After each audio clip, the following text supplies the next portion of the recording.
Woodlands. Today we're going to learn about a very famous and important artist named Georgia O'Keeffe. Georgia O'Keeffe was an American artist known for her paintings of close-up flowers, New York City skyscrapers, and New Mexico landscapes. O'Keeffe has been recognized as the mother of American modernism. Georgia was born in 1887 on a farm near Sun Prairie, Wisconsin. Her parents were dairy farmers, and Georgia was the second of 7 children. By age 10, she decided to become an artist. Her mother, being the daughter of an artist herself, saw to it that Georgia and her sisters received art lessons from local watercolor artist Sarah Mann. And Georgia's art study continued at Sacred Heart Academy High School in Madison, Wisconsin. After she finished high school, O'Keeffe taught and headed the art department at West Texas State Normal College and watched over her youngest sibling.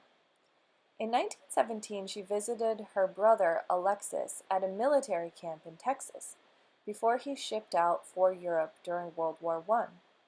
While there, she created the painting The Flag, which expressed her anxiety and worry about the war. In 1915, at the age of 28, she had a career breakthrough. She mailed some of her new abstract charcoal works to a friend in New York City, and that friend showed them to the revolutionary photographer and gallery owner Alfred Stieglitz. He was so taken with them that a year later Stieglitz organized a solo show for Georgia O'Keeffe. And by 1918, she accepted his invitation to move to New York and pursue her career full-time. It was during this time that she began the work for which she is the most remembered, her flowers. Oversized and close-cropped, so as to draw attention to such small, delicate details, the paintings reshaped ideas of what a still life could be. O'Keeffe started exploring the motif of flowers early in her career, and she was initially attracted to flowers due to their intricate forms and colors, which often posed a challenge to observation and especially representation. She experimented with forms and approaches before settling on a close-up approach in depicting them. This brought to view the delicate details and forms of each flower. As she explained later, she wanted to give the opportunity to every busy New Yorker to appreciate the uniqueness of flowers and to share in her unique sensory experience of nature. In 2014, the Georgia O'Keeffe Museum sold one of her floral paintings. It was called Jimson Weed, White Flower No. 1, for $44 million at an auction, setting the record for artwork sold by a female artist. She uses the principles of contrast, value, and organic shapes to create interest and bring attention to the natural world. Let's take a closer look at one of Georgia's paintings. What do you notice about the way she paints her flowers? One thing I notice is that we're zoomed in, almost like when you use zoom on a camera to get really close to something. I don't really see the edges of all of the leaves because she has painted the flower so large it fills the entire page. I also notice that we are looking down at the flower instead of maybe across from a distance, like if we were looking at a vase of flowers on a table. We would paint that vase of flowers very differently.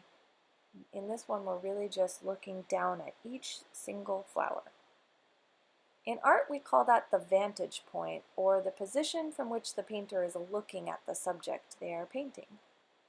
Georgia's vantage point when she paints flowers is very close up and looking down into the flower. Let's look at another flower.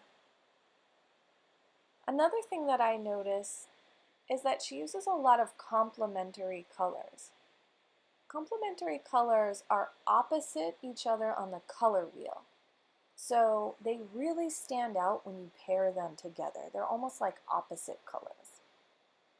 Another way to think about this would be that she uses a lot of warm and cool colors together. Like when we look at the red flower, which is kind of a hot, like fire, right? It's a warm color, against the cool blue background, and the color blue is cool, like water. So when you pair a hot color next to a cool color, the two colors really stand out together. Georgia said, "Nobody sees a flower, really. It is so small, it takes time. We haven't time, and to see takes time. Like to have a friend takes time."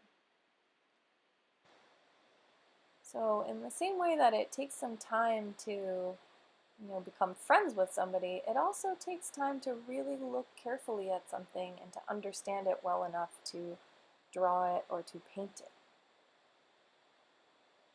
In the summer of 1929, Georgia O'Keeffe made the first of many trips to northern New Mexico. The stark landscape and Native American and Hispanic cultures of the region inspired a new direction in Georgia O'Keeffe's art. For the next 2 decades, she spent most summers living and working in New Mexico. She made the state her permanent home in 1949 when she moved there from New York City. She lived in New Mexico for 37 years until she died at the age of 98 in 1986. Georgia O'Keeffe said, "I wish you could see what I see out the window.